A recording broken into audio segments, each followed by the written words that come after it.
everybody. Derek, welcome back. How's it going? You were not here last week. Last week we were on my porch, and I had Jason, and we talked about FTR. We actually watched the first motos of Loretta Lynn's. You were like somewhere celebrating getting married and all that shit, and fireworks and all that cool stuff. And so I had to bring someone extra in, so I had Jason come join me, and we talked about what FTR was, what FTR is, and that was episode 21. And by the way, he was drinking water, and I was drinking Diet Coke, so that was episode 21. We should have been celebrating wholeheartedly. What do you got today? Tea. Yeah. I have Diet Coke. So episode 22, we have Ashlee Harris and her husband, Phil Harris with cool glasses, and we're going to talk about motocross training today.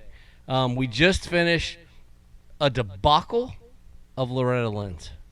The first time in years that there have been motos super shortened, parents riding. We had everything going on, but Ashlee and Phil are going to be able to fill us in and also talk to us about what it's like to be a motocross rider, train. And you met Ashlee at the camp. Yeah, so Ashlee and Phil, they were trainers at the PAX Tracks camp. That's where we met. Great people. Ashlee owns what is Shred MX Conditioning. It looks like she has an awesome program going on, so we definitely wanted to bring her in and talk about something that doesn't get talked about a lot. So here we are. And by the way, this is episode 22 of the Moto Beyond the Curve, the MX podcast. Yeah, you're good. So we just want to start with that. But Derek, please lead this conversation because you're the one that had the first conversation with Ashlee, and I've been looking forward to this for a while, and I'm so glad that you're able to join us. Thank you, Ashlee and Phil, for joining us this evening. Sure thing. All right, so like I said, I met these guys at the PAX MX camp there over the summer. I really like what she was doing. She did the training with the kids in the morning. Phil was also a coach on the kids, the riding. So, Ashlee, give us a little lowdown on Shred. Oh, so, I started personal training last year a little bit and obviously want to focus on moto athletes because I've raced my whole life. Since I was 5, I've raced, and that's how he and I met. I was working at a dealership when he came in to buy a bike, and he also bought an Ashley. So, what did you buy, Phil? What's that? What'd you buy? So I was actually trading in an RM 252 stroke and bought a Suzuki 4-stroke. It was a 2012. Okay, so you like kickstarts. I did. I'm on the button now. Me too. It's okay. Yeah, since moved on. Yeah, we're on green now. But it's obviously been, motocross has obviously been a huge passion of both of ours for our entire lives. So we just stuck with it personally, and I kind of struggled myself throughout the years being a girl riding. I've always been small. I'm 5'4", like 130 pounds, and I ride a 250F. So from the time I was probably 17 on 250s, just being on the small end. I mean, the stock suspension on those is set up for a 170-pound rider typically. So I always fought with the bikes a little bit. We had suspension done and things like that, but it's still a lot of bike to handle. And again, being female, getting older, just kind of struggled with weight and everything until I myself wanted to find something better for myself. I wanted to ride better. I wanted to feel better when I was riding. I've had my own injuries. I've had shoulder surgery, a broken femur, a broken arm. I've had a lot of injuries myself, and I was like, man, I need to get strong. So I actually just started doing like beach body workouts, and I noticed a difference. And then I'm like, there should be something for much more, focused on moto athletes. So last year became a personal trainer and decided that I was just going to focus on moto people. And fast forward, like 6 months, January of this year, I started Shred MX Conditioning and really, really did that focus. So just building workout programs for riders, racers, whether it's moto, enduro, hair scrambles, doesn't matter. Anyone that's on a dirt bike is like who I want to work with because we all have this mindset. Like we're just a different breed of people. So that's since grown into not only fitness coaching, but nutrition coaching as well. So I do the nutrition side of it. And then here more recently, kind of expanding off of that, to do on the bike training with Phil. He's ridden pro class for God, probably almost 20 years now. I got bumped pretty early at 15, so. So we offer fitness, nutrition, and all of that's fully remote. It's all online. Obviously, the on the bike training is in person, but we also do for anyone that's in our elite coaching program where they can send in videos and we review them. Mainly Phil reviews them and gives feedback on, what they could work on with their actual riding too, if they don't live close enough to do the on the bike training. That's awesome. Like I said, it's an awesome program that you got going on, just from what I've seen. Then I got to witness you guys training, firsthand. So that's why you're here. We love to showcase the people that we know are in this sport wholeheartedly, and I definitely think that's you guys. So I figured Trey would have all kinds of questions at this point because I know Trey well. I have, excuse my French, I have a shit pile of questions. I actually this morning was with my chiropractor. I'm recovering. I had 3 months ago. I had a hellacious injury on an enduro. I crashed. I did not dissipate any energy. I actually just crashed and stopped. I broke my helmet. I compressed my cervical spine. And today, when I met with my chiropractor, he was like, "Hey, we really need to start working on your muscle endurance and increasing the muscle tone to get you back on the bike." I'm still not on the bike, and I was wondering, when you guys are working with your athletes, how in depth are you getting with the athletes to he doesn't know he rides mountain bike, so he's familiar with the stance, the athletic stance on a bike, but he doesn't know bikes. But he's like, "Hey, you might need to get with a trainer to do that." Well, that's great. I could go with you guys for that. But also, how do you see me on a bike when you're doing everything mobily? So I actually have, I did a corrective exercise course as well. So the way it's set up is through all of my fitness coaching is through an app, but I also do my assessments that way. So we do assessments before you get started, just like a squat test, and it's actually a static posture test. And so through my training, I can look and see your movement patterns or just your posture and things like that, and see where there might be like a range of motion or a range, like a deficiency there, like you don't have full range of motion, or if your body's moving outside of the preferred path. So that's just done like pictures and videos. Like you can either have someone help you take the pictures and send them back to me and videos, or set your phone up on a table and take it yourself. But it's all done remote so that I can work with anyone anywhere and then custom the experience to you. I have, programs. Some people just like, "Oh, I just want to work out." Cool. Here's my moto-based workouts. Like I built it around what I know we need as riders because I've been one my entire life. But for someone looking for more custom programming, it's all just done through the app. Okay. I was just curious on that because, excuse me, that was something that hit me today, and it was like, well, we have performance coaches in our area, but there's not really any performance coaches that understand motorcycles. And I'm sorry, the ones that are available in Claremont aren't going to help a 51-year-old man go in the B class of the Enduro series. So I was just kind of curious, like, okay, well, if I find someone that knows moto, how do I utilize that outside? But that answers that question. So, I have a wife that can shoot video, and we can do those, and I know posture and all that good stuff, so that makes sense. But by the way, if you hear any rumbling, we are now in Florida, and it is the late evening, so we are getting thunderstorms at the pool complex. You got to make it. So yeah, to reiterate his point, there's not many people that do what you do. You see a lot of the online programs now, and I guess the online MX coaching, but I don't know that I personally have really seen. So now you got like Phil involved who can sit and see body position on a bike, and so are you guys working together to come up with like a program? So if somebody wants to reach out to you, are you guys working together? Like he's doing the bike part and you're doing the training part, or like the conditioning part, or how are you guys going about that? So it's totally customized to what someone wants. I do the fitness and nutrition coaching, and he mainly does on the bike. Now, I say mainly because there's a few women riders who prefer to work with a female riding coach as well, and I'll train them on the bike. Mhm. But my skill level, and not to mention, most guys that ride don't want to listen to a girl rider coach. So we leave that side of it to Phil, like I said, unless it's another female rider who just wants to work with a girl. Okay.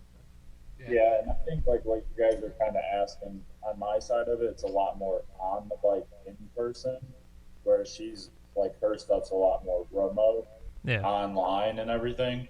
But I mean, like she was saying, like her elite athletes and stuff also have access if they need help on the bike. If you do, yeah, send videos or something like that, then yeah, I can look at form. Or if you have riding videos, then I can look at that. Like form or whatever it may be that someone may be struggling with, then we can review it remotely that way as well if I can't be there to help on the bike in person. Yeah. Makes sense. Because that's something. I mean, I think for most of us amateur guys, I can't afford to have someone. Michelle can go out and video me while I'm riding on the property, but I can't afford to have someone come to the house and do so. But if I can shoot a video over to somebody and say, hey, what'd you see while I was riding today?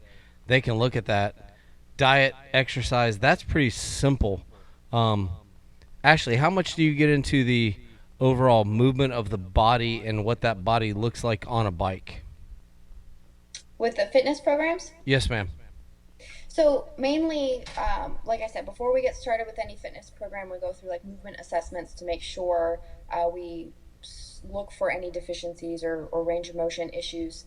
But more so with the training side of it, the programs are customized, so it depends on the level. And that I say that because even the best program, the perfect program that's built for a rider, isn't going to work if it's not something that the person can consistently do. So I meet people where they're at. If we're talking like we have 2 days a week to train, I'll put together a program that meets your needs, that we're going to hit as many muscles as we can, that's going to benefit your riding as much as possible. But I can't look at every person and say, this is the best program, it's 5 days a week, here you go. We all ride on different days based on weather and track availability. We all have different equipment availability. Some people can go to a gym, some people work out at home, some people do body weight. I have to meet people where they are, which is a very fun challenge of what I'm doing. But again, it has to be something that works. So my focus is always around, okay, this is what we have to do. We use a lot of our posterior chain when we're riding. So we're making sure we have a good strong back, a good strong core, strong legs.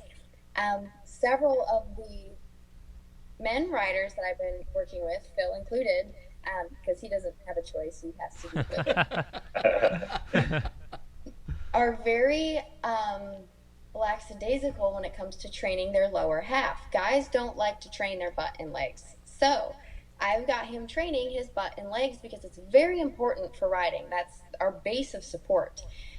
So it's just funny to see how much stronger he's felt since sticking with the program, and I had to meet him where he's at, like, oh, I don't like legs. Okay, well, these are what we're going to do.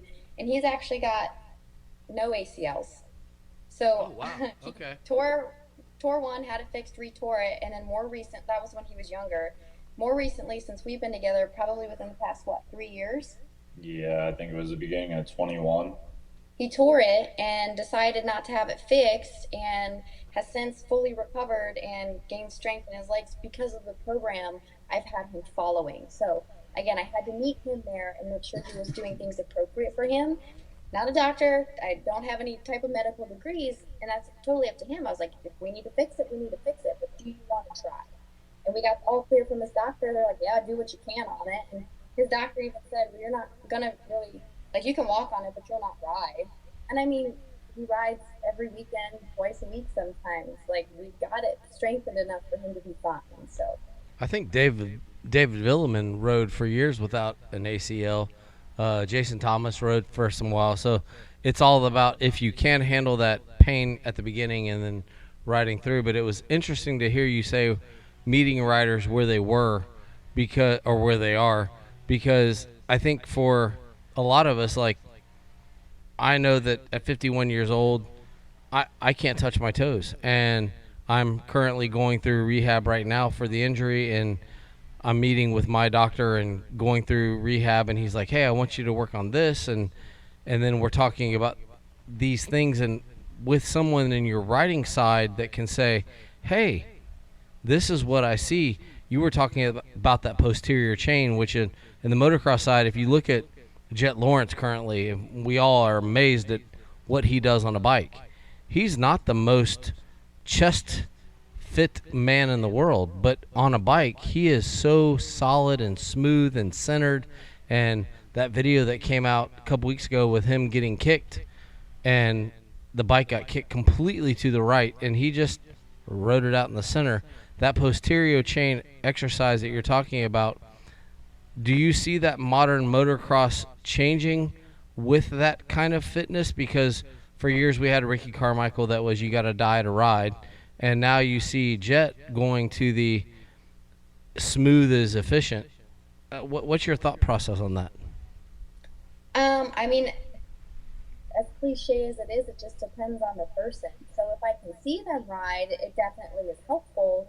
But at the same time, what matters more to me when I'm doing the assessment is going to be if they have any movement deficiencies of a certain, so like in a squat, like you look for your knees bowing in or your knees bowing outwards or your feet turning different ways, because that leads to compensations elsewhere in regular movements. So it's going to lead to compensations when you're riding. And those things over time cause overuse injuries or just, range, like your inefficient movement pattern injuries. A lot of times that's where, stress fractures or partial tears can come into play. So the more we can correct that from an off the bike standpoint, the better longevity you're going to have on the bike. So then, even just talking about the smoothness on the bike, a lot of that comes from just having a good solid base and understanding of your body movements, good awareness, spatial awareness of your body and how to move it, and then how that relates to the bike. So if we're not in person, it's hard to relate, like a movement that, like, we can watch a video, for example, say, oh, move your feet back, and then we'll tell you why. But to really say, I do believe smooth is fast, but it depends on every rider, because I work with some older riders as well who they have that just give it the gas and go mentality, and their form is terrible. And I mean, that's how they ride, and they're not interested in changing their riding style. So when that's the case, when I'm working with them, they don't want Phil's help because they don't want to change their riding. They're like, I ride fine. Okay. So then when I'm working with them, again, I meet them where they're at, and okay, well, this is how we're riding. You're not choosing to make a change with your riding, so I need to make sure your body is at least doing those motions correctly. Yeah. How many riders are you working with right now? Right around, I think I'm just over 20. That's still a pretty good clientele base. Yeah. So I'm curious because for Derek's side of things, with the being a peewee dad, and for me being a senior 50-plus rider, what are the different types of things you see, and how do you, let's go best piece of advice for a peewee rider, and let's go with best piece of advice for a 50-plus, and I know everybody's different, but for us old guys, we all have kind of a similar problem, and for the peewee riders, they may have a similar problem. What are you seeing for each of those dynamics?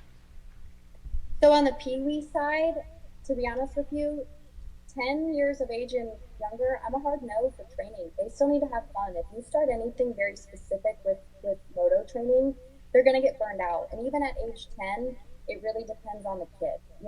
If the maturity level's there and the want to do it is there, And I'm talking about their want to do it, not just the parent, because I think we all know that can be a problem.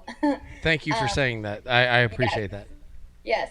But I'm a firm believer, we need to, with a kid that young, you don't need to be forcing them to do something that they probably don't understand why yet. They don't understand the drive behind it. And I've had people ask me and I've turned them down, and instead I recommend get them involved in something that's going to help them with body awareness. That's going to be gymnastics or martial arts, karate, something that teaches them to tumble, spatial awareness. Those types of things for little kids are going to be so much more beneficial than trying to put them in some exercise program that, yeah, it's going to help them on a dirt bike, but they don't understand why yet, and it's not fun. We need to keep it fun for them. And I'm glad to hear you say that, because I know it's a big topic of discussion that there's a lot of these young rider parents that are pushing training, and they're pushing kids past boundaries that they shouldn't be pushing. And I'm a firm believer in the kids need to learn how to ride before they need to learn how to train. And it seems like you see a lot of it nowadays where parents want to do the opposite, because in your mindset as an adult or as a parent, you think what's best. How do I want to say it? Like, for your riding style, but your riding style and your training is not how a kid should be trained, or be taught to ride. And that, I mean, I love hearing that out of you, because it's extremely important for people to understand that even like you said, even 10 years old is pushing the limits. I've always been like a 12 and up. Then you can start introducing the training. And like with our kid, he's 5. The kids, we just got our first win here a few weeks ago. He's doing really good. The only thing that we push is the eating. So I make sure he eats off the bike. I make sure we're getting relaxation time. He cools down. We eat before we do motos. That's the only thing that a kid understands, is eating anyway. So that's not really that hard. But we're going to get into the nutrition part of it and how vital that is. But I wish there was another way for people to understand, and how, like, I'm trying to think of a way that everybody can push it towards the parents, that just teach these kids to eat and ride. Well, I'd like to say to Ashlee and Phil both, my daughter is an equestrian. So as a dad I love racing, and I grew up around car racing, and then I went to BMX, and then I went to the tennis world, and then at 30 years old, I got involved in motorcycles. And my daughter, when she was born, she got into gymnastics. And she had a Russian coach who was an absolute pain in the ass, but was form, body, movement, the whole 9 yards. At 9 years old, my daughter got into horses. At 15, we were at an event, and the person coaching her was like, "Has your daughter done other sports?" And we're like, "Well, she did gymnastics. You can tell her core moves this way, and she's on the horse, and it looks so elegant." And we're like, "Yeah, that was completely by accident. Like, it wasn't on purpose." And she's now about to turn 21, and she is a professional equestrian. And her seat, I have been told more times, and I don't know if I'm supposed to be angry as a dad, "Your daughter has a wonderful seat." I don't know if that's a compliment or what, but I'm guessing if I put it to horses, she's really good on the horse because of the way she balances her posture. Off of a horse, you would be appalled. Her posture on a horse is spectacular. And she's a professional at what she does. And so I agree with you, as these kids, I have told multiple friends, taekwondo, karate, gymnastics, something to teach them, as you said, spatial awareness. Also, we've now learned, there was a thing on one of the races about learning how to fall. Yeah. And learning how to bend. And I think we've lost that. And I appreciate the fact that you brought that up, of teaching that early as a child. This is fun. And I have my own takes on when it should be serious or not. I mean, it can be serious, but when it's fun. But for you, talking about that, we've touched on body movement. We touched on. I definitely, because Derek told me when he came back from the camp of, hey man, you're gonna really appreciate the eating part of this, and I definitely want to get into that part of feeding the body, because you can be healthy, but if you're not feeding the beast before or after or during a race, that is something that is missed out a lot on. So I'd like to talk about that for sure. Yeah. So Ashlee and I had a conversation off air about this. So I'm going to let you take the mic, but how important is nutrition in motocross? So I'll answer that with a question. Is your bike going to run if you don't put gas in it? Well, it depends what kind of gas I'm going to put in it. That's agree. fair too. So that's also fair. That's a fair part of nutrition. So, I mean, it's everything. Your body is very smart in that it will adapt and it's going to do its best to survive. But when it comes to riding and racing, most of us aren't out there just trying to survive. And if your body is in survival mode and you're pushing it to the extent that we do when we even just ride a dirt bike, it's not going to end well. That's when, mistakes happen because of mental fogginess, fatigue, whatever it is. Your motorcycle doesn't know whether you're a pro, whether you're a weekend warrior, whether you're a beginner. It doesn't matter. If something, if you hit something, and your bike's going to react the same way no matter who's on it. If you are tired or you aren't strong enough because you didn't eat anything to hold on to that bike, it's just going to put you on the ground that much quicker. So I explain it that way to everyone. Your food is like the fuel you put in your bike. If it's empty, your bike's not going to go. Your body will continue to go. It's just not going to be pretty. I agree. And this is a topic that's brought up, but it's not talked about enough. Everybody, and nothing against like your program or everybody, and I'm not saying this to you either, but everybody pushes the training. And in the pros, of course, they push the nutrition, the training, the whole 9 yards. But from an amateur standpoint, which we lean towards a lot, they push towards building the bikes up and how can our bike be the best. And then we start training our kids. And Can we be honest? They do stupid shit. Yeah, Like I mean, they're spending money on stuff they don't need to spend money on. Let's just be honest. All right, that is what I'm trying to say, but beating around the bush. I'll say it. They're spending money on stupid shit that they don't need to spend money on. There are kids that are riding bikes that they're not getting the full potential out of that bike. Stop spending money on that and spend money on yourself. Well, it's not even that. Like, focus on the nutrition to even run the bike, because you'll see kids that are out there just dog tired, and you know that they had a rough night. They're not hydrated. They didn't eat. They're beat down to the ground. But then you got a crazy moto dad over there that's push, and it doesn't matter. We want results. It drives me crazy. And I say what I just said. I know I'm the asshole in this bunch, but I say that as I had an uncle, his son.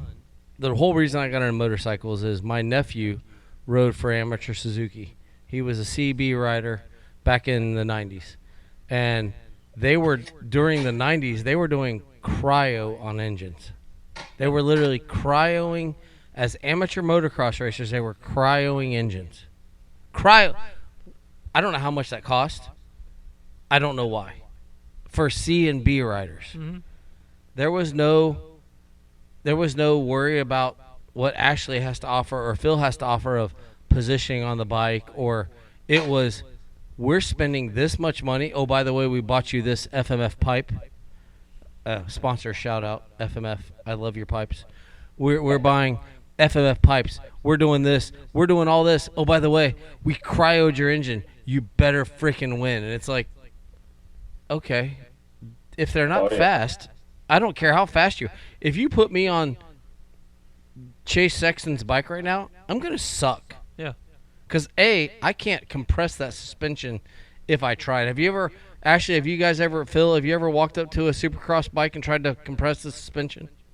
I haven't on one of the pro bikes, but I will say I did ride the Arena Cross series for a few years. Okay. So I had the full-blown setup. And, I mean, yeah, my forks move this much when you try to compress them. Yeah. And the center hole shot device was almost impossible. Yeah. So like we're I we're mean, we're amateurs. Like let's be amateurs. And let's focus on what we can focus on. Let's focus on us. My uncle, who the one who was cryoing engines, looked at me one day and said, "Hey, if you ever want to do this, let me tell you what you can do. Buy yourself good suspension, maybe an aftermarket pipe, and don't worry about the rest, because until you lose a race because of the power of the bike, you don't need to do any of the stuff we're doing." And it was funny to me because his son was a CMB rider for Suzuki, and they were worried about this cryo stuff that his son and the people he was racing against were not touching the outer limits of those bikes. So when I got into racing, I run a fairly stock program, and I have the best suspension I can have, and I have an aftermarket pipe, and thank God to Yamaha, I have this tuner app that I can tune things. And let me tell you, I run a 250 FX, and I tune that thing down to fit an old 51-year-old man. Yeah. So Phil, give us your input on all this. oh yeah, I was just gonna touch base on this because honestly, like what you guys are talking about, I lived through it. My dad was that guy.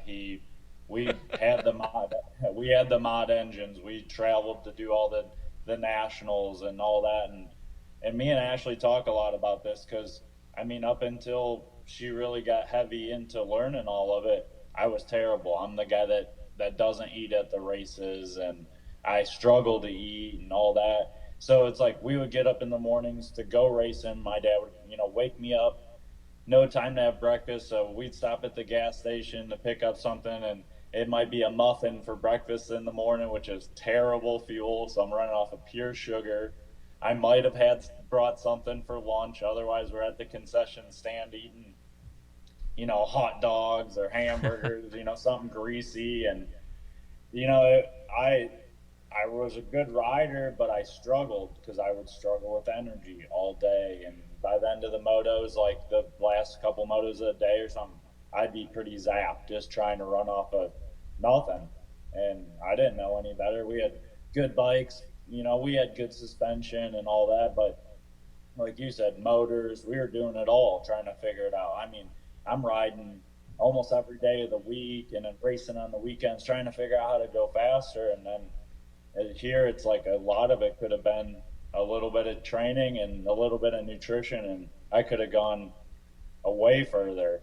So, I have a question for you, Phil. We look Yeah. at right now. I know the 450 class and the pro motocross is a little bit weaker, but we look at a guy like Ty Masterpool, who's on for as far as we know, a fairly stock bike with some suspension work. And he talks about how, well, first of all, he gives everything to God, but he also talks about how he's set up to, right now, that bike is set up for him. And James Stewart even talks about on the broadcast how good that bike is set up to compared to some of the factory bikes. Do you think if you would have taken that same, hey, I'm going to set this bike up so that I can ride it, versus I've got the best stuff, but I don't have the best me. And that's what Ty talks about, is having the best him available versus the best bike available. He doesn't talk much about the bike at all. They've got some suspension stuff done, but he's talking about his training. Do you think if you would have done that, do you think there would have been a difference in your riding? Yeah, 100%, honestly. Looking back, like, I had mod bikes, I had stock bikes, like in my era, that's what we did. We had stock and mod classes, and so we always had, both. And well, we also had practice bikes. Well, practice bikes were stock bikes. So, I mean, outside of that, so it's like I didn't ride the mod bikes much. And then on top of it, my fitness and my strength wasn't there for the mod bike, the harder hitting motors or whatever it may be. So it's like when I would get on the thing, I couldn't ride it. It wasn't rideable for me. I would struggle on them. So yeah, I always rode the stock bikes or the stock classes. I always did better in those because it was rideable to me. I mean, I could hold on to the thing. And then, yeah, I'd get onto something that we had it all blown out, some crazy horsepower, and I want to be able to hold on to it while coming off the back of it and stuff. And then my dad's screaming at me when I come off the track because he thinks I rode like crap and I'm riding around slow. And it's like, I can't hold on to the thing, man. Like, I'd rather ride that stock bike over there and just pin it. Yeah, and that's what I think, I'm very fortunate. My daughter didn't go that direction.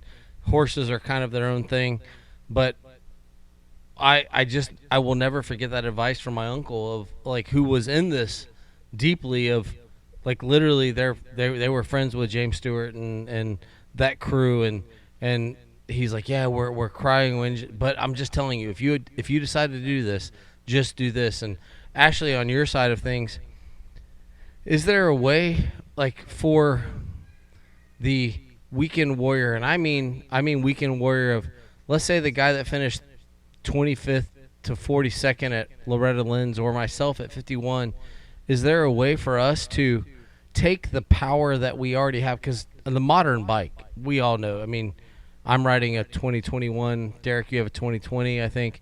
I mean, these modern bikes, they have way more power than most of us can handle. Is there a way for you to talk us through that and get the best out of us? I mean, I would say it comes down to your nutrition and being strong enough to be able to hold on to the bike for an entire moto. And that's going to be the most important factor. So, you know, a lot of people like to lean towards cardio, go on a road bike ride or run for moto fitness. Well, that's all great, but all your training really is your lungs.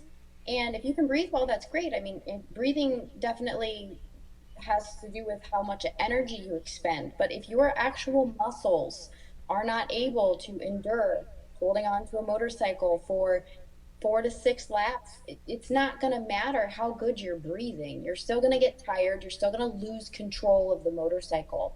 So, again, and then on the nutrition side, obviously, we have to have the energy. If you actually run out of, like the people that don't eat at all on race day, it causes mental fatigue and like dizziness, and it actually causes you to make bad decisions. Like you can't think as quickly. So when you hit a hole or something in the face, to be able to correct it, your mind is running on such low fuel, it's running on fumes. You have no way to like make these quick decisions that could save you from an injury. So the nutrition is huge, and Well, then just having good hold on muscular for strength. hold on for. I'm going to be very selfish here for a moment. My nephew is one of the top GNCC 4x4 quad riders in the country right now, and I would like you to repeat that because MJ Adonis, I'm going to tag you in this.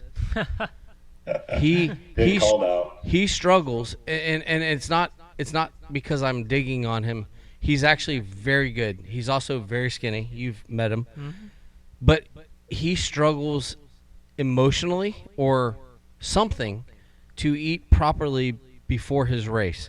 So can you repeat again what you said, because he is very good, but this is one of the key things I think he struggles with. And I'm not saying that out of context. I'm looking at Derek because I think Derek understands, like, he's had he's won races, he's finished third, but he's also crashed out. And I've been with him. I actually had the opportunity to go to a race with him and be his mechanic for the day. And this is something, watching him from 7 o'clock in the morning until 10:30 at race time, he struggles with. Can you repeat that part again about the nutrition side? Yeah, absolutely. So food is 100% your body's fuel. And like I mentioned already, your body will continue if you don't feed it for as long as it can because it learns to adapt. But the different types of foods we eat affect your body differently. So carbohydrates are really good for quick energy.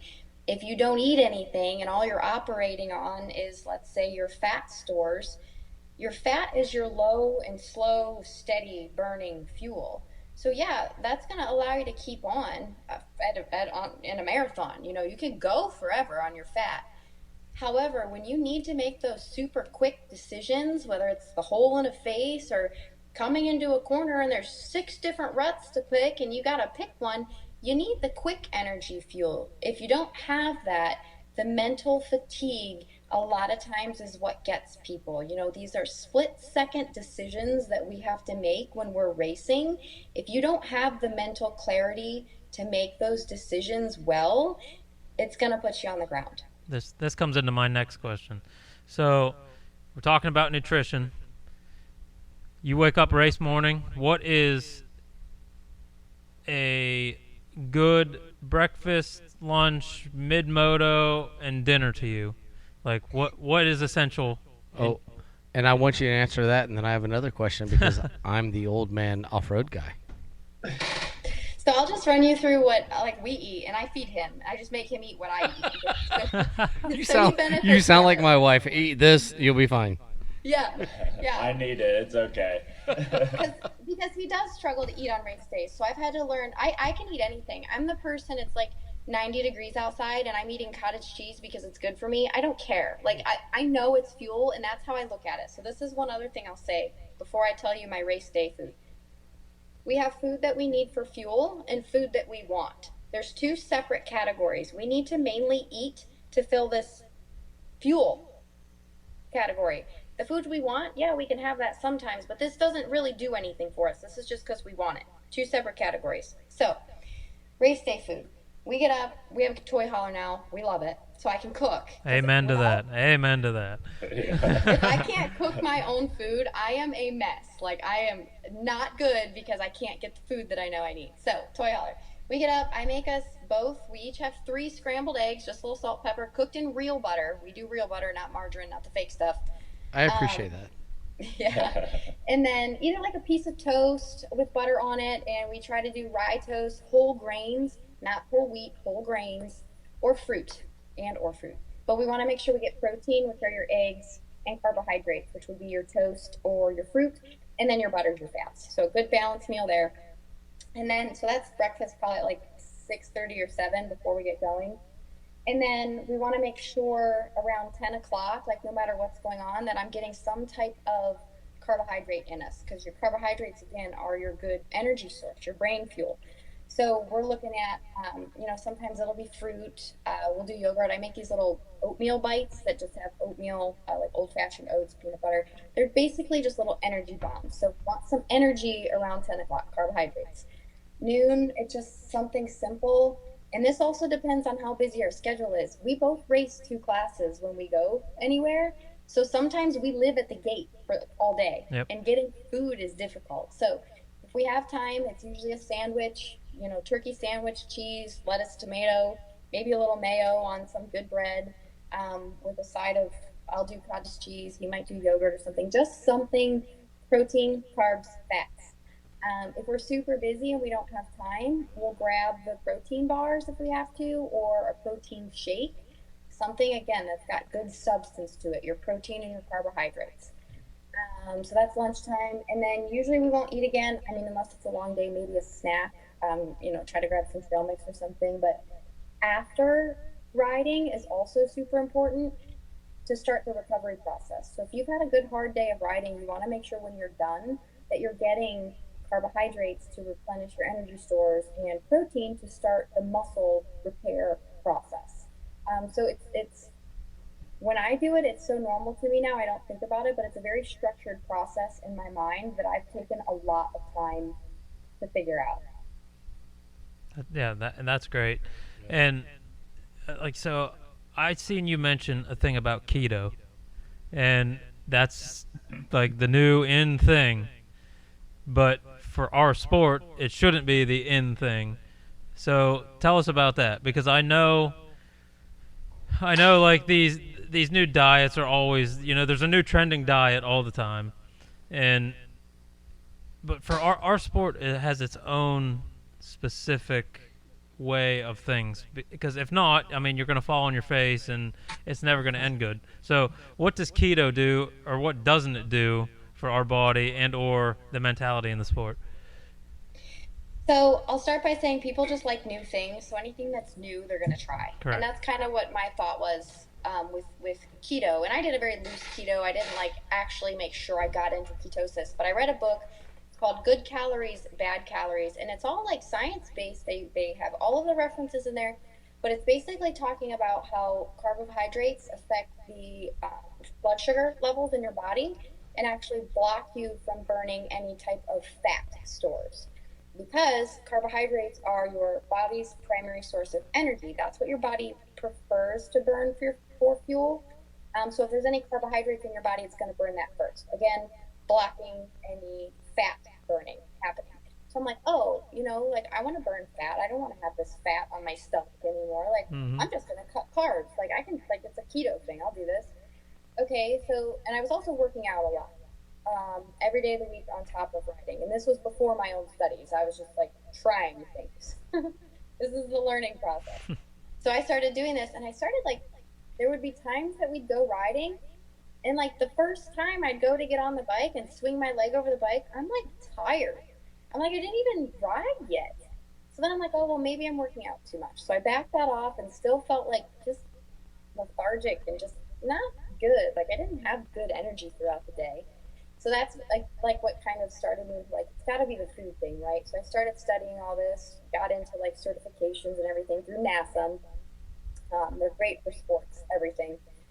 But I learned a lot more about how the different macronutrients affect your body. And then when it comes to sport, carbohydrates are so incredibly important because, like I mentioned before, they're our quick energy. That's what your brain like prefers to eat. So yeah, while you have carbohydrates in your system, you may not be burning your fat stores, but at the same time, when all you have to burn is your fat, you're just operating at that like low and slow, steady pace. Like you don't have the energy that you need to hop on a dirt bike and go ride a 30-minute moto, because that's one of the most intense things you can do as an athlete is race motocross, and you're cutting out your body's primary source of quick energy. It like once I learned that, I was like, well, that was stupid. Yeah. No, Okay. I have a question on that then. So I run the Enduros. Next year I'm doing the entire National Enduro Series, which is segment, you rest, segment, 5 segments each race. How does someone like myself, who I eat fairly keto when I'm eating healthy, training wise, but I use Cliff Blocks for instant energy because I followed triathletes who have drank flat Coke during marathons to get the instant sugar so they can make the next marker. How does someone like myself compete at a good level to do those enduros? Because we may not come back to the pits for 30 miles, but we have 2 breaks to energize ourselves. So I've been carrying the Cliff Blocks to at least give myself some energy to get through that next segment. Is there a suggestion for that? Because A, I'm looking for that, and B is there's other riders who may be like me. So, I mean, exactly what you said is what you do, and find other ways you can carry things with you to fuel. So you can kind of train your body. So doing what you're doing and like being very low carbohydrate, you're training your body to operate mainly on fat. So then when you give it carbohydrates, like when you're competing, your body's actually going to react to those a lot stronger because you don't have them usually. So something that's got quick sugar like that, like energy gels, I know like Hammer Nutrition makes energy gels, something like that. The Cliff Bar ones. They also make, I don't know if you carry a Camelback, but they make a powder you can mix in with water that provides sustained energy as well. So anything like that, that's where your supplements are really going to come into play to help you throughout those longer times. So you don't really need to supplement during performance if it's 2 hours or less. But if you're going to be doing something intense like that for 2 hours plus, you really want to make sure that you're supplementing with something along those lines. Okay, so we do come in. So we have 3 segments. We go out, we come back in, we come into the pits, and then we go out for 2 more segments. So during that break, what is something that someone like myself, amateur rider, trying to, let's say I want to win the 50-plus class, what is something that I can supplement with during that break of coming in, fueling up my bike, and then what can I fuel myself up with? Because there's been times, I'm not gonna lie, I've been like, oh my god, I'm cramping. Give me every potato chip that we have, every salt, whatever we have, give it to me. And I've also taken my Cliff Blocks and salt tablets and everything else. What else can I use? So I would say, I mean, the cramping usually comes down to electrolytes. If, obviously drink water. And how long are your segments when you're actually out there? Minimum's 4 miles, but most of them are somewhere between 6 to 10 miles. And so let's say we're doing 27 to 30 miles in the first half of the race. So I would say the only thing about like those Cliff Blocks or like the hammer gels, things like that, those are only going to last for about 30 to 45 minutes. So I would recommend finding something that's got a little bit more substance to it that your body's not going to burn as quickly. So something like more of a protein shake. You could do a quick sugar as well, and then also try to get a protein shake in. So your quick sugar is going to give you that burst of energy right away, and it's also going to fade away quickly. That's just how carbohydrates work. Yeah. That's we'll talk about like the energy crash. But getting another substance in your body, like something that's going to take a little longer to burn, like a protein and carbohydrate mixture, a protein shake. But also on the cramping side of it, it took me a long time to figure this one out too. But after I started studying it, obviously we're all told to drink water. I know you're talking a little bit about salt tablets, but you could be missing something else in there as well. So one thing that I found to work for that, I don't know if you've heard of it, it's called Element. Oh, It's say that again. Sorry, you broke up a little bit. That's okay. It's called Element. So they're little just powder packs that you dump in water, but they're actually very high in sodium. Okay. But it's all electrolytes, and that's the only thing. I used to ride and get headaches when I was done because I was lacking electrolytes. Those are the only things I've found to help. They've helped him with his leg cramps, but it's just going to be a combination of your nutrition. It's really hard to pinpoint what your cramps are unless, like, I knew what the rest of your day looked like food-wise. Yeah, I will tell you that when I started eating clean, I started cramping at night, and I realized after some research, I was losing magnesium. And so I do a magnesium supplement now, but between the salt, magnesium, and potassium, I feel like I've got that fairly under control. But it's funny because as much as we ride the same thing, dirt bikes, those 10-minute motos versus the fact that I don't get to come back to the pits for 2.5 hours to do the enduros, those are the differences of I've got to figure out how to secure my nutrition and movement, because there's a lot of times that we cramp while we're out, and it's really not cramping because I know for a fact that I'm not low on sodium, potassium, or magnesium. It's overuse of muscles. Okay, well, am I not in shape? And then I come in and I eat snack, and I mean, I had a race last year where I was cramping so bad I couldn't make it back to the pits, and then I went and did the last 2 tests, and it was like, wait, I was cramping so bad I couldn't make it back to the pits, but then I'm finished. So that's the part that for the off-road guy, the old man off-road guy, that is different than the moto guy. And as much as we're similar, there are differences to what we do. Oh, most definitely. I mean, so like your style racing, and you guys can reiterate on this too. So his style racing is like the low and slow. You know what I mean? It's a long drawn out where we're hard and steady, 10 minutes as fast as you can go. On the training side of that, and even from Phil for the bike training side of that, one, do you guys train anybody that races like the off-road series kind of stuff? And two, is the training different? Like, I'm a motocross guy. I've raced motocross my whole life. My boys race motocross. That's all I know. And I have raced the enduro series with Trey before. He's talked me into one. And it is it's the same sport, but it's a whole different sport all in one. So do you work with anybody like that? And if so, is there a different training method or training technique for riding, that different kind of riding style? So I work with a girl out in California who does and they call it something different. There's But hair scrambles Yeah, and there's it's, the it's not works. hair scrambles out there. I think it's the work stuff. Works. A-Works. She was the women's pro champion last year. Okay. She's out in California. I work with her, and her races are 2 to 3 hours, Yep. and that's obviously anything longer. That's way longer than I've ever rode myself. So, I did a lot of extra studying with her, and we work a lot on her recovery nutrition, and then anything intra performance that we can get into her. So, like, she puts in her Camelback and she can drink when she's riding. We work on that standpoint, but from the actual training side of it, we do a lot with higher repetitions to build muscular endurance. So I've worked with her for quite a while, and we've built up her strength to now where we're focusing a little bit more on, like I said, muscular endurance. So we do a little higher reps, a little lower weight, and keep the body under a load for a longer period of time. That's funny you say that. My chiropractor told me that today. Like, that was literally our conversation today. Is when I was leaving, is he's starting to study what I do, and he's like, dude, we got to do more endurance work on the lifting side of things. Phil, what about you on the riding side?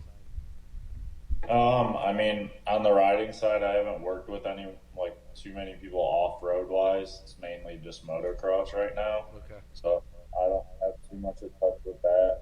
But like she's saying, like touching on the strength, and I wanted to make a funny joke earlier when we were all talking about the strength and endurance, and then cardio. Like, I believe in cardio. We do some cardio, but obviously you don't want to go out and blow yourself out and just do cardio.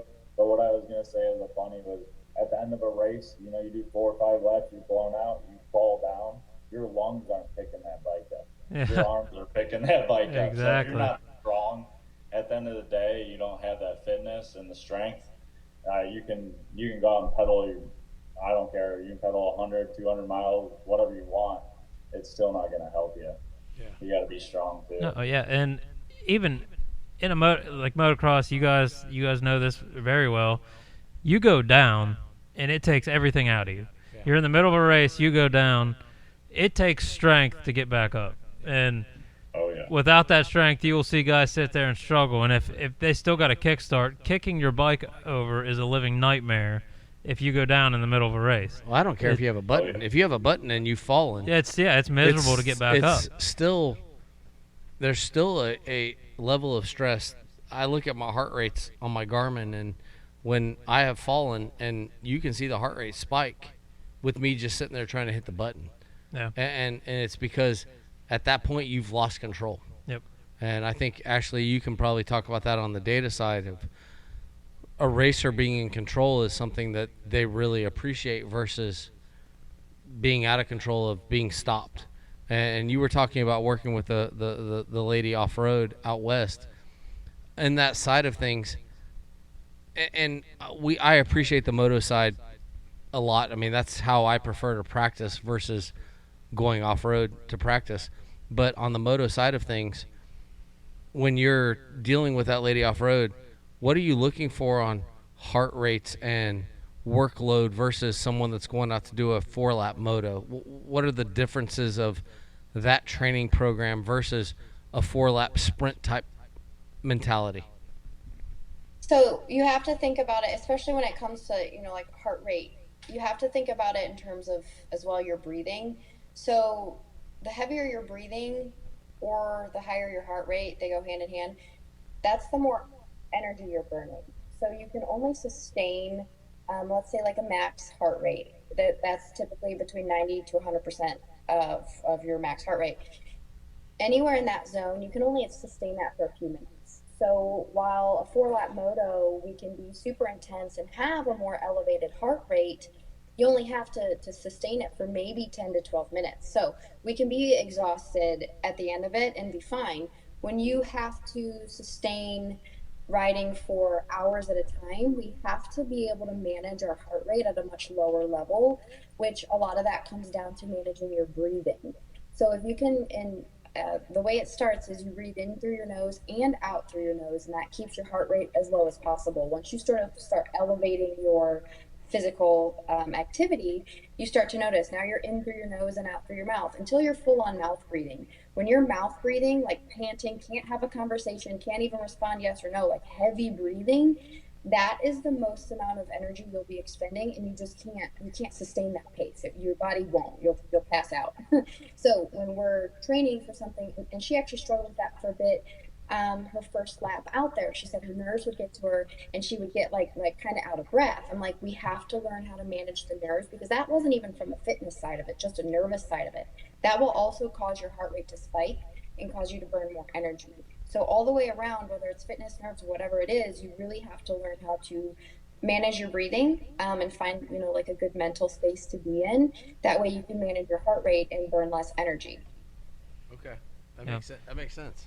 And it's when I rode down here, it's called FTR, but I rode one of those races, and for me it was hard because I still had the moto mindset, and I went out there. I think it was like a 14 or 15 mile lap at that specific race, and I want to go balls to the walls because that's what we know, and I made it one lap and that was it because I was spent. Every last ounce of me, like the last section of it was kind of like a motocross track. It had uphills and turns, and I couldn't even hold on to my bike coming around the turns. Like I felt like a beginner D rider at that point, and it goes to show like the difference. But showing it, exactly saying what you're saying is you have to learn how to pull the endurance and the stamina. Where in motocross, it's a whole different world.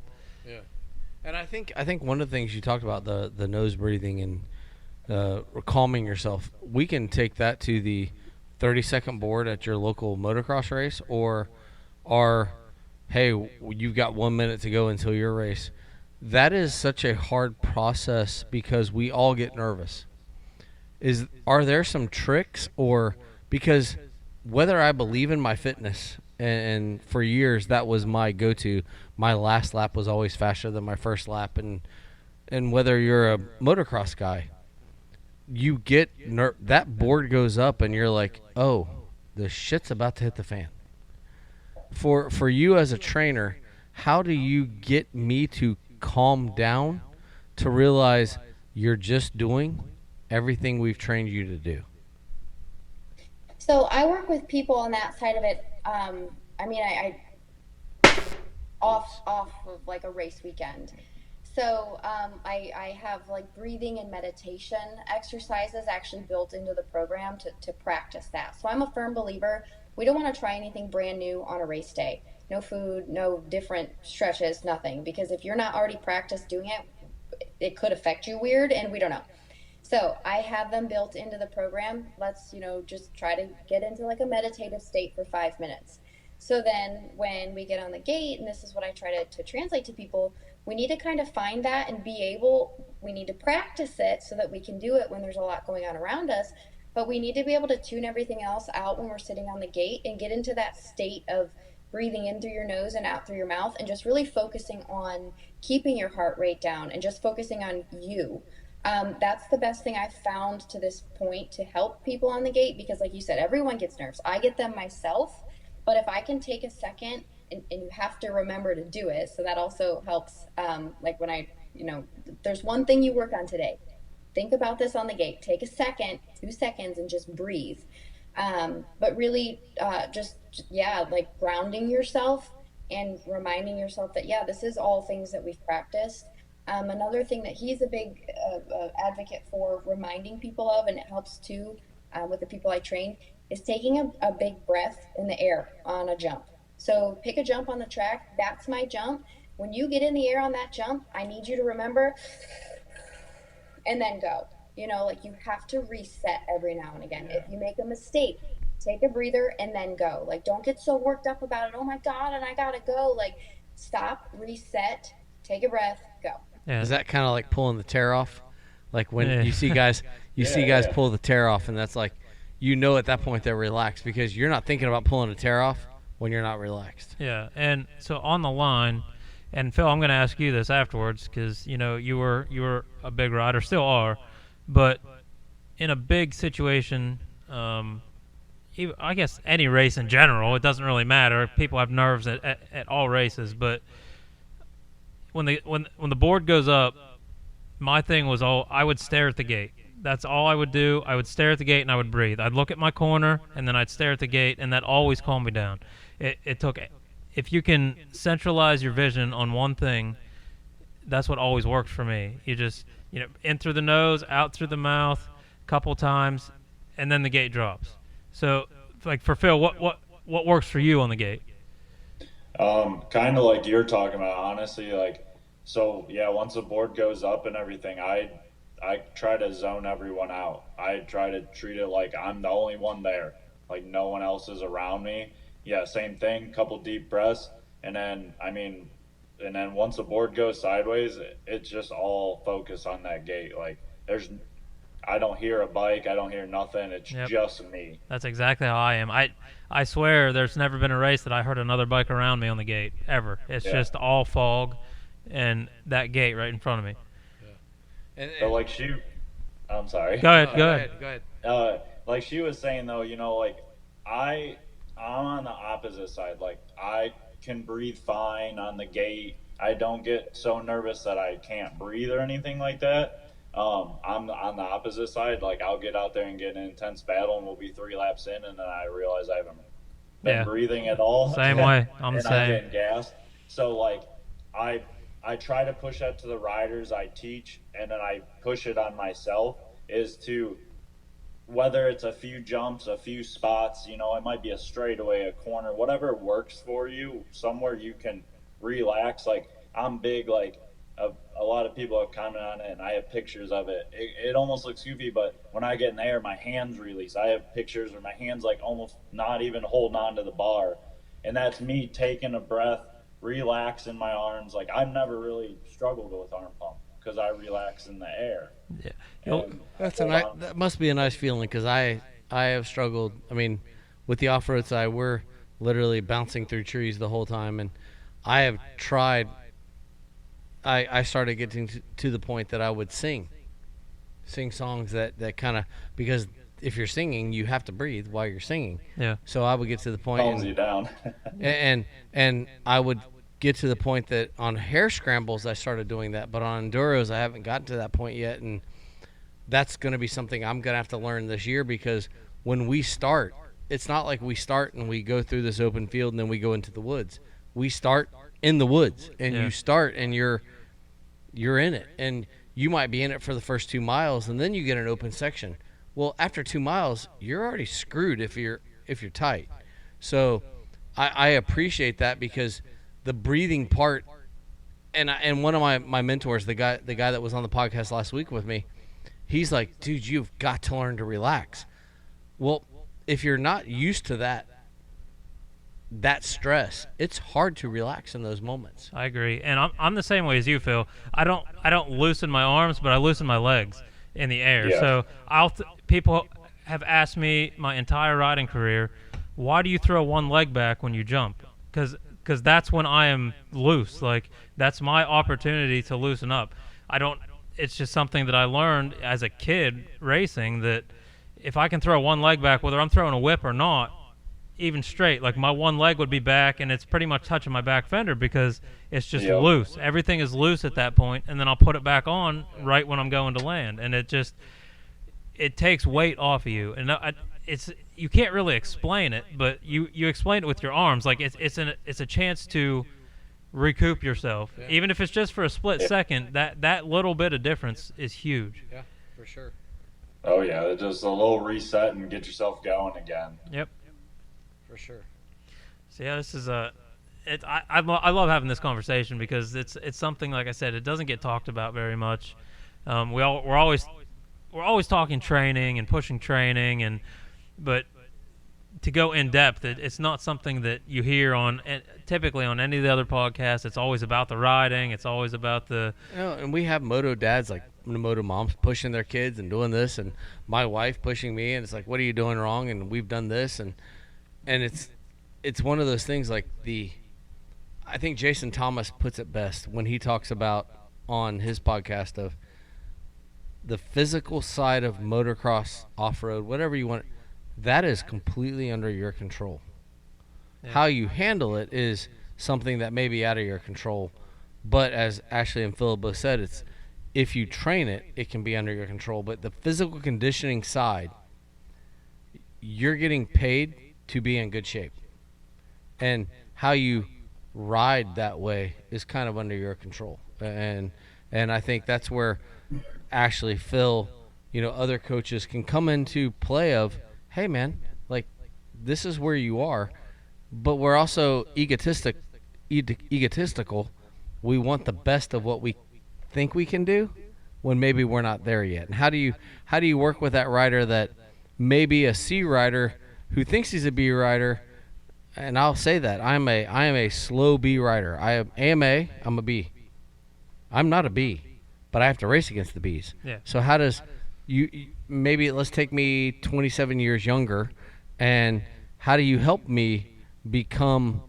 This is where I'm supposed to be riding, and I'm following your training program. How do I get there? Yeah, well, that's a difference in off-road and motocross too. Like, if you're a B rider, you ain't gonna keep up with the A boys. You know what I mean?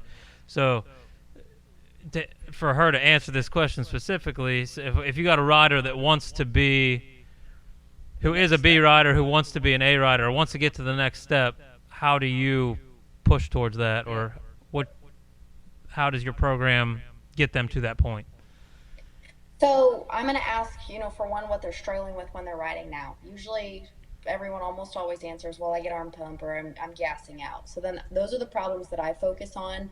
And then there's a period in the beginning of the program where I'm just kind of collecting data from them. So like I'm figuring out what they're eating, that way I can figure out these areas where they might be lacking and help guide them in a better direction from a fueling standpoint. And then we put together a program again to meet them where they're at, because doing something consistently is better than the best program that they don't do or doing nothing. So getting them there. But from like a moving on from that standpoint, like I can only give someone the tools, and then from there they have to put in the effort themselves. That's why it works remote. I don't need to be there to feed them.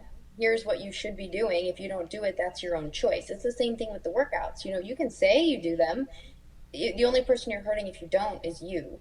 Mm-hmm. And then from there, like they generally just start to see improvement and feel more comfortable on the bike because they can hold on to it, more confident. And then at that point in time, for local, Phil would usually step in and help work on form and technique and making sure that we have all the basics down really solid before trying to add in speed. If we're not remote, or if we're not local to them and they're just doing the program fully remote, then that's where we could offer like video assistance and working on the little techniques and things. But to get someone from let's say like a B level to a pro level, it needs to start with the basics, and then from there they have to have the drive to do it. I completely agree. Yep. Where is local for you guys? Where are you guys located so that someone could be local? So that's a really fun question. Currently, it's Akron, Ohio, but our intentions here, hopefully within the next 6 months to a year, are going to be that we travel full time. So we'll be able to have events everywhere, meet with our riders that are located wherever, just different months will be in different locations, because we don't like Akron, Ohio winters. We lived in Florida for 2.5 years and came back for family, and we question ourselves for it every day, but so we're just trying to make it set up so that we can travel around and do this full time. Well, good for you guys, because I am originally a Pennsylvania boy and I know all about it. And as I sit here in front of my pole, I feel so sorry for you guys. I mean, I know it's warm right now, but it ain't gonna be for long. So, no. So do you have a facility in Akron that? So for myself, let's say I'm a Florida guy, I'm an old guy, and I have the means to. Well, I don't want Phil to watch me on video. I can come up and make the 16-hour trip to Akron and come up there. Is there a place for me to ride so that Phil can get an idea of what I look like? So I don't have a track here like at the house or anything right now. I actually don't have access to a track that I'm using currently. I mainly so far just been going out to like we have a couple public tracks that run like a Wednesday night or Thursday nights.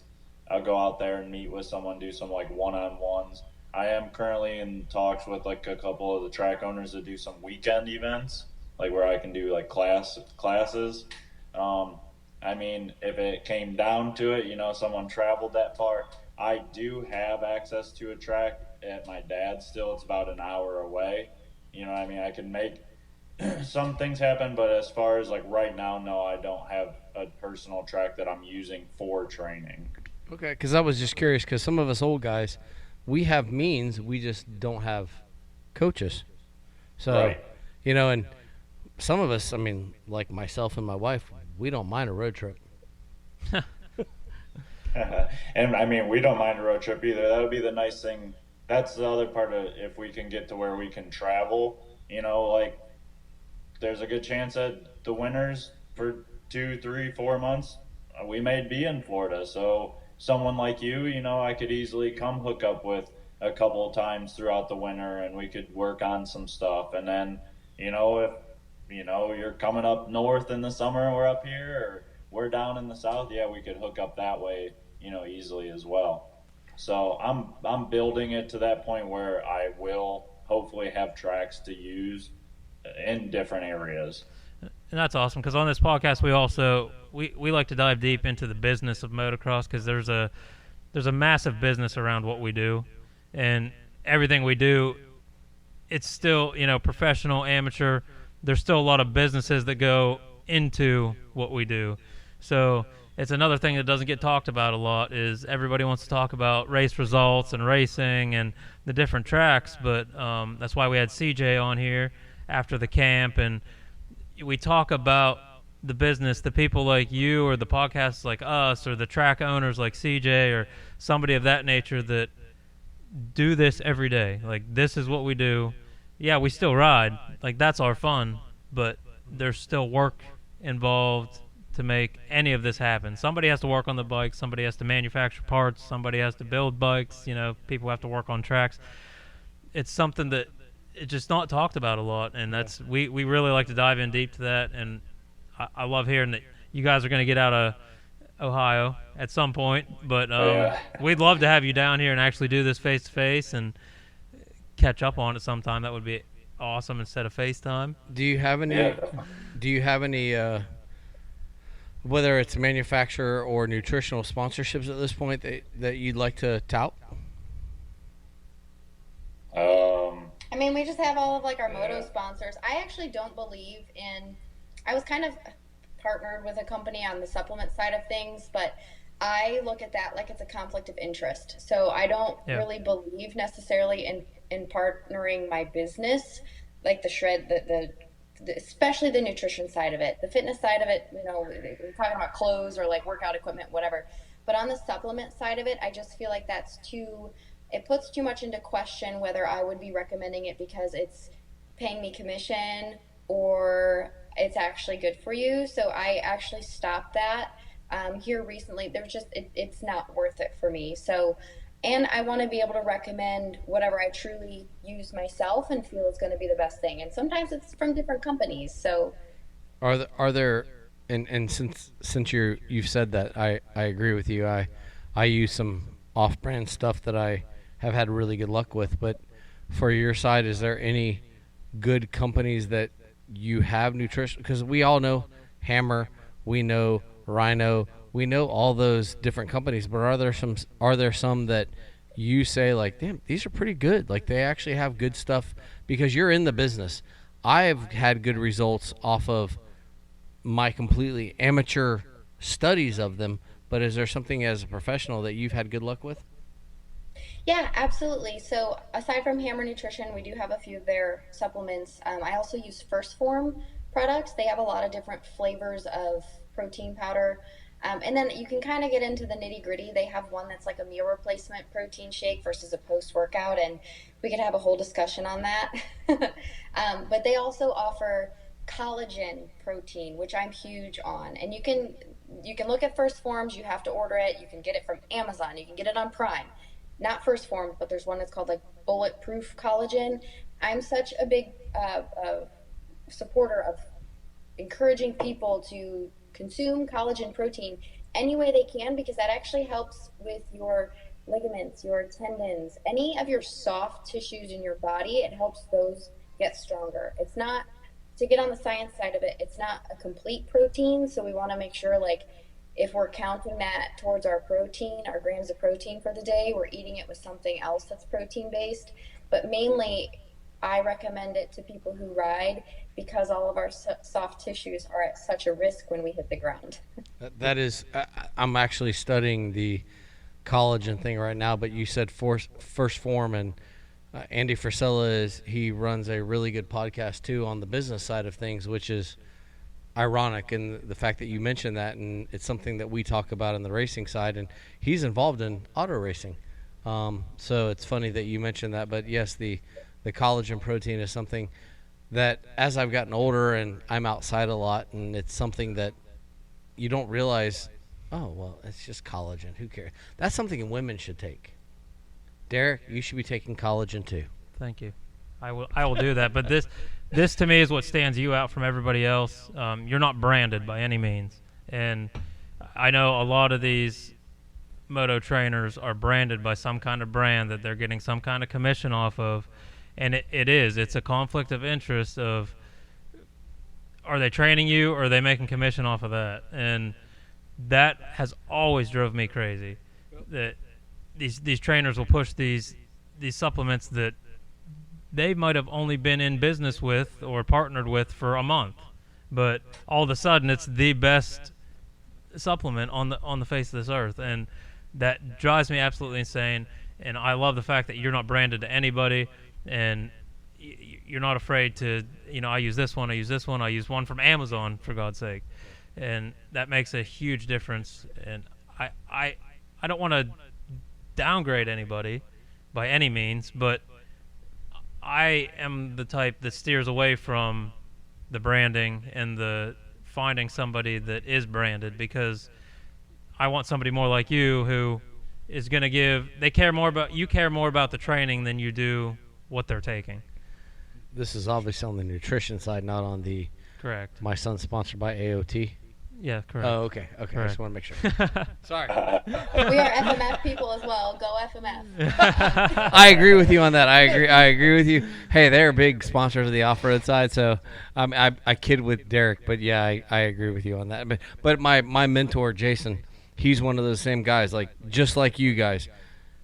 I run a Tusk tire because we found that I can run that Tusk tire and it saves me 75% on a Dunlop. Yeah. And it's funny, it's a non-branded tire, but I'll be damned, GNCC, one of their corporate sponsors this year is Tusk tires. Holy cow. It's funny. It's funny how that actually has come to fruition of you do what's best for you. I broke my brake rotor when I had my bad crash. You would love, both of you would love the. I've had a 3-month debacle of I broke my helmet. Let's put it that way, in my last crash, and I'm putting a new brake rotor on, and it's a Tusk brake rotor, and is this the one I buy? And he's like, yeah, you don't need this because X amount of dollars. So it goes back to that, what's best for you versus what you might want to buy, because that's the brand. Yeah. And I appreciate that, Ashlee, of, hey, these are some brands that work, and by the way, if you can get it on Amazon, buy it on Amazon. Yeah. No, like I said, that makes a huge difference. Yeah. So, well, speaking about your business, where can people find you?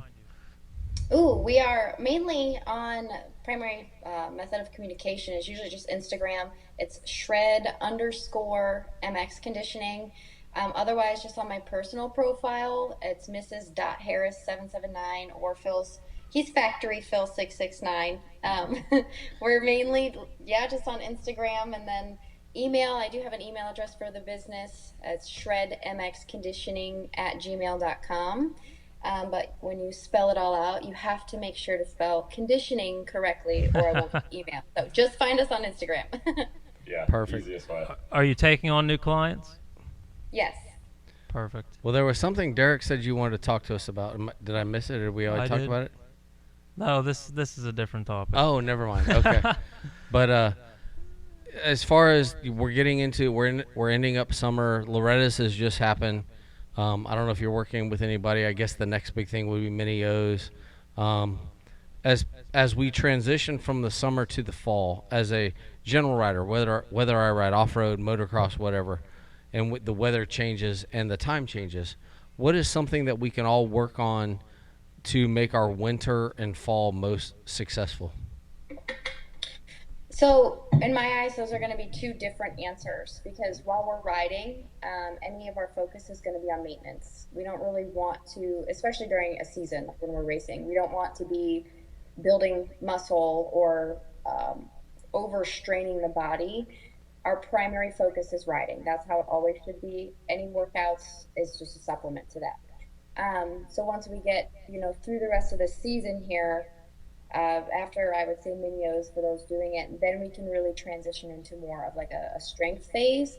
But always, no matter what season you're in, nutrition, and it's funny because we talked about this earlier. So many people want to focus on the training side of it, and I would prefer people really focus on nutrition first because if your food, if you're not fueling your body well and you start adding in workouts, it's only going to make the problem worse. So we really should always, always have nutrition at the forefront of our thought process on what we're doing to fuel our bodies, whether it's day to day, racing, riding, always, always nutrition. So that doesn't change. It only changes based on what you're doing that day. Unless we're like, trying to lose weight or something, then this is a different story. But training side of it is different based on what season we're in. Perfect. I actually love this stuff. This is the part that honestly I will say my last 3.5 hours. My last 3.5 hours between I'm in real estate. That's what we do for a living. And I just sat down with a mortgage broker on his podcast, and it was just between now you guys and him and this. It's been like bliss. I'm glad. Thank God my wife actually works. But no, I want to thank both of you, and we'll see what happens here over the next couple weeks. But I would love to talk to you more about the nutrition side and the riding side, because it's something I have a question for you. My chiropractor today told me I may need to find a physical trainer because of needing to do exercises and having them watched. And I was like, well, there's not a athletic training guy that I trust to watch me do bench presses without crunching my shoulders. So how does that work for you? And that's something I'm deadly serious on, because he wants me to find someone that can train me to work on some of the problems we're needing to strengthen up before I can be released. So how does that work for you guys? So on the fitness side of it, that is one downfall of being fully remote. I'm not there to watch. I actually, in the app that I use, I have all of it's about 95%, all of the demonstration videos are done by me where I explain the form. But if it's something like a medical reason where you need someone there, whether it's to watch or just be a spot to make sure, you don't harm yourself, that's going to be where I am not able to support you in what you need. And I'm fine saying that, I would love to say yeah, we could do like a FaceTime video, but it's not going to be efficient for you, and I'm not going to be helping you. I'm here to truly help people who I can.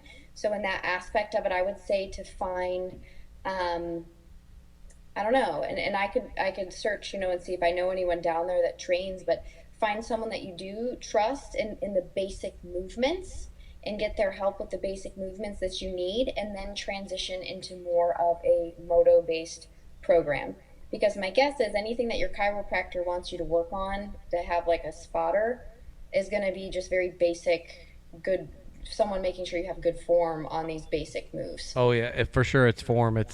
We're not talking about a lot of weight. We're actually talking about decreasing weight and form. But I didn't tell him that was my life.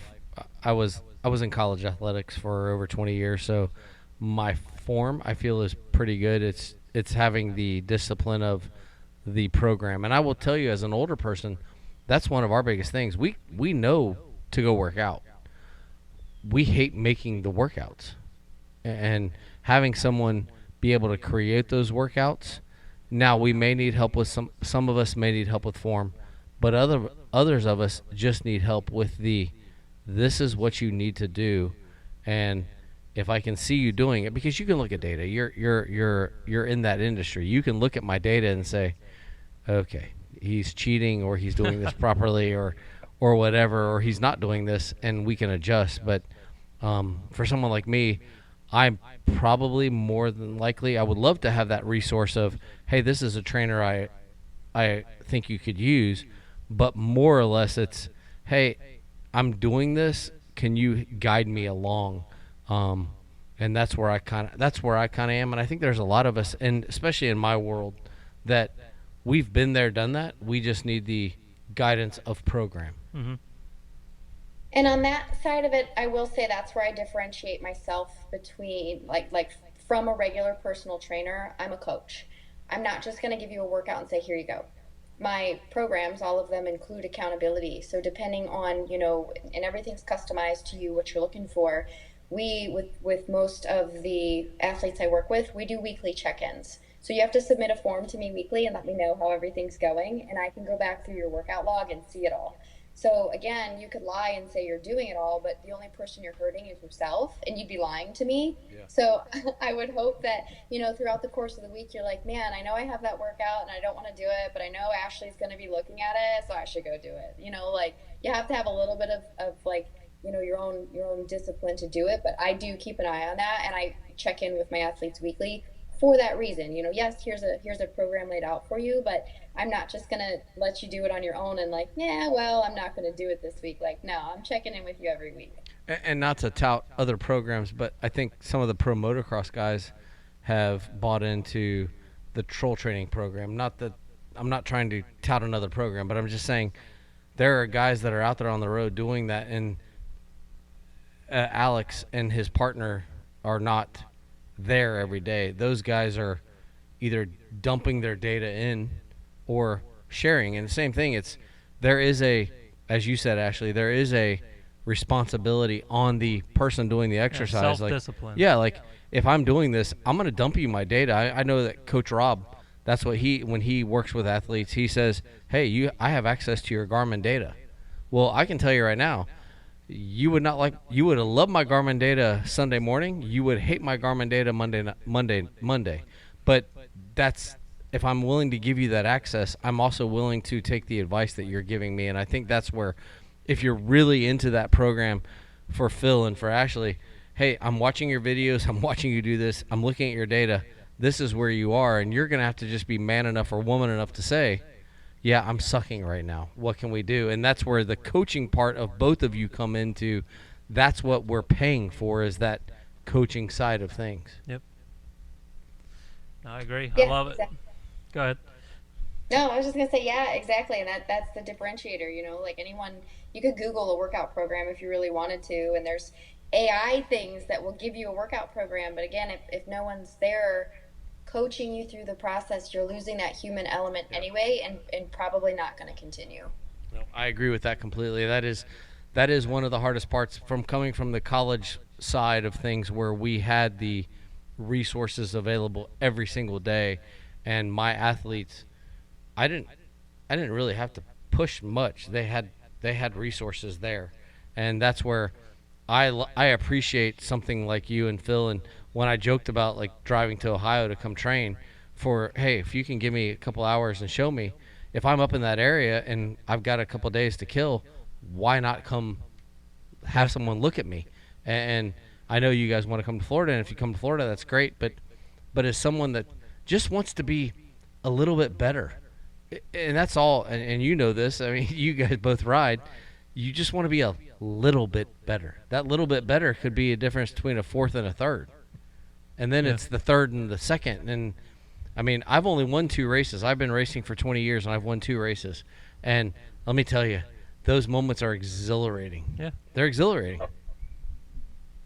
And I mean, on the riding side of it, it is little things. It's always, what do I need to do to get to that next level. I mean, I rode A class, like I said, for 20 years, and I mean, I'm 35 now, but I still push myself, and I talk to Ashlee all the time about it. I'm like, after racing a weekend or something, like, what? I don't understand, like, because there's guys I've been battling. It seems like it's always the same. You battle the same guys forever, or everyone's always fast, but it's like there's always those few guys that are always a little bit quicker, and you're like, what do I got to do to bridge that gap? But like you're saying, it's like you got to utilize your resources. It's the same thing with like the kids locally. Like, I want to help them bridge that gap, or I want to teach them to ride with better form. That in turn makes them more confident on the bike, and that in turn makes them go faster and finds those little things that they were searching for before. Well, it makes them safer. And the funny thing is, between the two of you, between those skill sets, the safety side of it, in an unsafe venture, if I can be secure with the way I'm riding, and I know that when I step on the track, because I go practice motocross, I mean that's what we practice. When I practice that, if I'm safe because I know I woke up and I ate good, and I feel good, and I'm stretched out, and I feel safe. And the two of you are, yes, you're trying to make better riders, but the growth of our sport falls in within the safety of that sport too. Mm-hmm. And I appreciate what you both are trying to do in your separate entities together. Kind of like what Derac and I are trying to do is, we may be the assholes at some point, but we're trying to grow our sport in our area because we just absolutely love it. And I do have a question for Ashlee. I don't know about Phil. I haven't seen Phil's arms. I have to know about the ink. Where did the ink come from? And he's loaded in them too. Oh, okay. What's the story with the ink? Where are we at with that? That would probably be my fault. When we got together, I only had like a couple when we got together, and she had like one. But I love tattoos, and I had a guy that did them locally that he took care of me because I didn't go a lot, but I went consistent enough, and everything was from him, so he took care of me. So then I got one, and then she went in with me, and then she was like, oh, I kind of want one. And then it started with like a rose on her arm, and now we both have full sleeves, and my whole stomach and chest and all that's done. Her entire back's done, and it's just, I feel like a lot of people, you get one, and then it's an addiction. It's kind of addicting. It just doesn't stop. Yeah, I can't let my wife listen to this because she has one, and I want to know what's your favorite one. Both of you, what's your favorite one? Oh, my favorite one? For me personally, it's actually a Dirt Bike Kids t-shirt. It was one of his t-shirt designs. But my new artist that I go to now that I've actually known for a long time, he rides motocross, which is awesome because we get to sit there and BS the whole time about moto. He redrew it. So it's that shirt, but it has its own unique thing to it because he hand drew the whole thing himself, and it takes up my whole time. Oh, that's sweet. Ashley, pretty awesome. What about you? I don't know. I was just thinking about that. I have a lot of flowers and pretty things. I don't She know. loves them all. Yeah. Yeah, Can't I pick do. a favorite. I just love tattoos. I can't pick a favorite. I would have a least favorite for sure, but I can't pick a favorite. Okay. Well, they've joked about, was it the guy who had the hamburger under his armpit? He has a least favorite. What's your least favorite one? Oh, my least favorite's my first one I got when I was 18, and the guy took a break in the middle of it to eat pizza. It just says, yeah, one of those. It just says fearless down my side, but it scarred up really bad, and it's not well done, and it'll get covered one day, but I've got too many new tattoos to get, so. Yeah, There you no, go. I understand, and it's funny because that is something too that is personal, and with my wife, the fact that she loves it, and she's asked me, like, I don't know, we've been married 23 years, and she's like, when are you getting your tattoo? And I'm like, I can't figure out what I want. Like, I can draw you something. yeah, and that's the thing is, like, I have things that I think I like, but the problem for me is, and this is going to sound real sexist, there's a lot of them that I want in areas that are female tattoos, like fingers, that area where women put things like. There's things I like. Like I'm a huge infinity. Dadgummit. What's the yin and yang? Like the Like the sign. peace sign? Yeah. No. The I know what you're saying. yin and yang. Infinity symbol or whatever. Yeah, and like a lot of those are female tattoos, and she's like, you can't get that. And I'm like, but that's what I like. So I've never gotten one, but she has one. She wants to get it redone. So I appreciate the art. Like every time we go someplace, I just was in a podcast, and the guy that was the producer of the podcast, he is tatted literally from head to toe. He's a musician, so it fits in. On the motocross world, it fits in. Phil, do you have one on your neck? No, I'm not there yet. That's good because I told my daughter there's only like hands are done. That's fine. Hands are fine. I've told my daughter there's only like I haven't ventured above the neckline. that's fine because I told my daughter there's only like 4 men that have neck tattoos that she can marry. Taken, sorry. Yeah. No, But my dad, it's funny. My dad always told me. Well, first off, my dad bought me my first one, and he's like, "You can have all the tattoos you want as long as they're hidden." So I was like, "Yeah, sure, that sounds great." And then he is accepting that I have my arms, my hands, and all that done. But that's one spot that he's big on. That he's like, "Don't go above your collar line." He's like, "I don't want to see them on your neck or your face or anything." So well, not good there. I'm going down right now. I'm trying to do my legs next. I'm just gonna say this. My wife and I went to Port Canaveral Beach last month, and the last ramp, it's the Playa Linda nude beach. So all of those are hidden until you go to Pier 13 at Port Canaveral Beach, and then they're not hidden anymore. So don't let your dad go with you to the beach, but you can show those tattoos to the world because guess what? I saw things at that beach that I